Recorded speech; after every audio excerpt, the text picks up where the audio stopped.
नमस्कार, SBT news में आपका स्वागत है। पेश है 9 नवंबर बुधवार शाम 7:15 बजे राजस्थान की बड़ी खबरें। जयपुर जेडीए के एनफोर्समेंट विंग ने आज विश्वकर्मा औद्योगिक एरिया में बड़ी कार्यवाही की। 300 करोड़ रुपए की कीमत की 10 बीघा सरकारी जमीन को खाली करवाया गया। इस दौरान 3 थानों, रिजर्व पुलिस लाइन और जेडीए की एनफोर्समेंट विंग समेत पुलिस के करीब 200 अधिकारी और जवान मौजूद रहे। बड़ी संख्या में अल सुबह पहुंचे इस फोर्स को देखकर लोगों में हड़कंप मच गया। एक एक करके लोग अपने अपने गोदाम, ऑफिस खाली करने लगे। राजस्थान में सरकारी स्कूलों का आधा सत्र बीतने के बावजूद पहली से 8वीं तक के करीब 70 लाख बच्चों को यूनिफॉर्म नहीं मिली है। मुख्यमंत्री अशोक गहलोत ने वर्ष 2021 में बजट भाषण में बच्चों को निःशुल्क ड्रेस उपलब्ध कराने की घोषणा की थी। तत्कालीन शिक्षा मंत्री गोविंद सिंह डोटासरा ने भी आला अधिकारियों को इसी सत्र यूनिफॉर्म दिए जाने के निर्देश दिए थे, लेकिन फिलहाल कोई प्रक्रिया शुरू नहीं हो पाई है। प्रधानमंत्री नरेंद्र मोदी शुक्रवार को बेंगलुरु के कैपेगोंडा अंतर्राष्ट्रीय हवाई अड्डे के टर्मिनल 2 का उद्घाटन करेंगे, जिसके कार्यान्वयन से हवाई अड्डे की क्षमता दोगुनी से ज्यादा हो जाएगी। करीब 5,000 करोड़ रुपए की लागत से बने टर्मिनल 2 के उद्घाटन के साथ चेक इन एवं आव्रजन काउंटरों की संख्या दोगुनी हो जाएगी। इससे हवाई अड्डे की सालाना वहन क्षमता 5 से 6 करोड़ यात्रियों की हो जाएगी, जो वर्तमान में करीब 2.5 करोड़ यात्री सालाना हैं। दौसा जिला परिषद की साधारण सभा की मीटिंग बुधवार को जिला प्रमुख हीरालाल सैनी की अध्यक्षता में आयोजित हुई, जिसमें बिजली, पानी व सड़क जैसे कई मुद्दों पर सदस्यों ने सवाल उठाए, लेकिन जिम्मेदार अधिकारी संतोषप्रद जवाब नहीं दे पाए। अधिकारियों के रवैये से नाराज सिकंदरा प्रधान ने तो इस्तीफे की चेतावनी तक दे डाली। इससे पूरे सदन में एक बार तो सन्नाटा पसर गया। बाद में जिला प्रमुख ने उनकी बात को संभालते हुए अधिकारियों को चेतावनी दी कि जनप्रतिनिधियों की जानकारी के बिना किसी भी कार्य का अनुमोदन किया गया तो उनके खिलाफ कार्यवाही की जाएगी। भारत रत्न सचिन तेंदुलकर बुधवार को लगातार दूसरे दिन रणथंभौर में टाइगर सफारी को पहुंचे। तेंदुलकर को बुधवार को सुबह की पारी में भी टाइगर दिखा। उन्होंने बाघ को शिकार का पीछा करते देखा। टाइग्रेस को शिकार के पीछे भागते देख सचिन रोमांचित हो उठे। सचिन तेंदुलकर और उनके पारिवारिक मित्र को रणथंभौर के जोन नंबर 2 में बाघिन नूरी के दीदार हुए। बाघिन नूरी सांभर भर का पीछा कर रही थी। तेलंगाना में भारत जोड़ो यात्रा के 5वें दिन राहुल गांधी अलग ही अंदाज में नजर आए थे। जड़चेरला में स्कूली बच्चों के साथ राहुल गांधी ने दौड़ लगाई थी। राहुल गांधी की कन्याकुमारी से कश्मीर तक भारत जोड़ो यात्रा के बीच अब अगली यात्रा का रोड मैप भी तैयार हो गया है। अगले साल राहुल गांधी पूर्वी भारत से पश्चिमी भारत की यात्रा पर निकलेंगे। भारत जोड़ो यात्रा का ये दूसरा फेज होगा। श्रीगंगानगर में रेगुलेशन उप समिति की बैठक बुधवार को सिंचाई विश्राम गृह स्थित सभा कक्ष में हुई। बैठक में सर्वप्रथम उपस्थित सदस्यों को नहरों का वरीयता क्रम और रनिंग दिनों का चार्ट दिया गया। इसके बाद पानी की उपलब्धता और वितरण पर चर्चा की गई। इस दौरान गंग नहर प्रोजेक्ट के पूर्व चेयरमैन गुरबलपाल सिंह, आरबी नहर के अध्यक्ष रणजीत सिंह, ओम प्रकाश बेनीवाल, वेद प्रकाश तरड़, सुखजिंदर मान, पूर्व सरपंच भागीरथ तरड़ और आरबी अध्यक्ष दिलबाग सिंह आदि ने बैठक में पहुंचकर आक्रोश जताया। उन्होंने सिंचाई अधिकारियों से कहा कि आरबी नहर में सोमवार से बुधवार तक के किसानों की डबल बारी पानी की निकल चुकी है।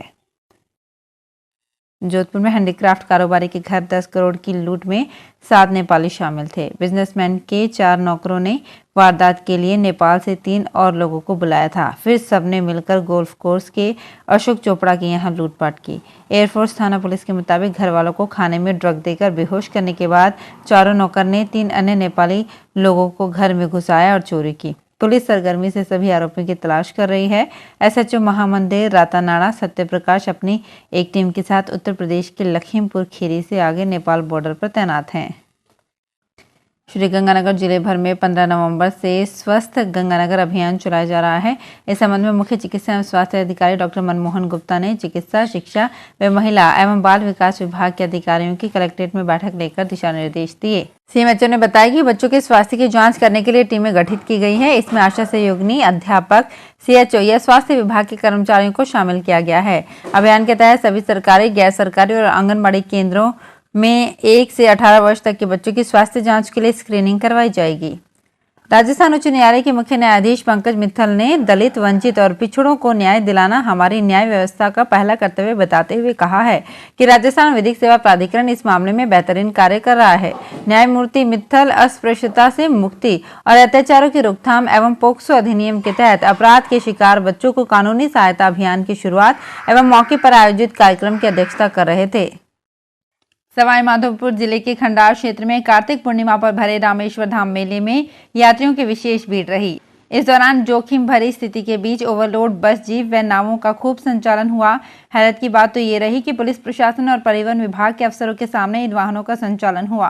राजस्थान व मध्य प्रदेश के बीच चंबल पार करने के लिए 2 नावों का संचालन किया गया। इनमें भी लोगों की भीड़ दिखी। पुलिस प्रशासन ने वाहनों के संचालन को रोकना तो दूर की बात, उनको रोका टोका तक नहीं।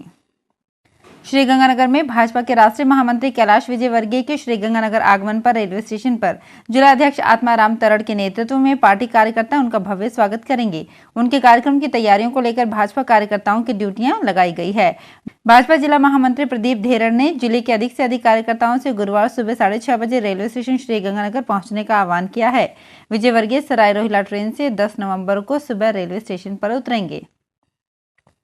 बारां जिले में रबी की बुआई इन दिनों अंतिम दौर में पहुंचने लगी है। चंबल की दाई मुख्य नहर की वितरिकाओं में जल प्रवाह के साथ ही किसान रेलने और सिंचाई का जुगाड़ करने में व्यस्त हो गए हैं। अब गेहूं के साथ लहसुन की बुआई का दौर जोर शोर से चल रहा है। छिटपुट रूप से चने की बुआई भी हो रही है। रबी के जिले में लगातार दूसरे साल किसानों ने सरसों की बुआई में अधिक रुचि दिखाई है, तो चने के प्रति भी किसानों का रुझान रहा है। भारतीय आंगनबाड़ी कर्मचारी संघ अजमेर जिला इकाई द्वारा बुधवार को रैली निकालकर कलेक्ट्रेट पर पहुंचे, जहां आंगनबाड़ी कर्मचारियों की ओर से अपनी 5 सूत्री मांगों को लेकर प्रदर्शन किया गया। प्रदर्शन के बाद कर्मचारियों की ओर से जिला कलेक्टर को मुख्यमंत्री के नाम का ज्ञापन सौंपा गया। भारतीय आंगनबाड़ी कर्मचारी संघ जिला अजमेर इकाई अध्यक्ष विजय लक्ष्मी ने बताया कि आंगनबाड़ी कर्मचारियों की 5 सूत्री मांगों को लेकर प्रदेश भर के सभी जिला मुख्यालय पर बुधवार को प्रदर्शन किया गया। राजस्थान राज्य विधिक सेवा प्राधिकरण की ओर से राष्ट्रीय विधिक सेवा दिवस आज यहां अस्पृश्यता से मुक्ति और अत्याचारों की रोकथाम एवं पोक्सो अधिनियम के तहत अपराध के शिकार बच्चों को कानूनी सहायता अभियान की शुरुआत की गई। राजस्थान उच्च न्यायालय के मुख्य न्यायाधीश पंकज मित्तल और राजस्थान राज्य विधिक सेवा समिति के कार्यकारी अध्यक्ष जस्टिस पंकज भंडारी सहित मेडिएशन के प्रभारी जस्टिस प्रकाश गुप्ता ने अभियान की शुरुआत की। तो फिलहाल इस बुलेटिन में इतना ही, फिर हाजिर होंगे कुछ और बड़ी खबरों के साथ। अगर आप भी अपने आसपास की छोटी बड़ी और महत्वपूर्ण खबरों से अपडेट रहना चाहते हैं तो सब्सक्राइब कीजिए हमारे चैनल एसपीटी न्यूज को और प्रेस कीजिए बेल आइकन पर।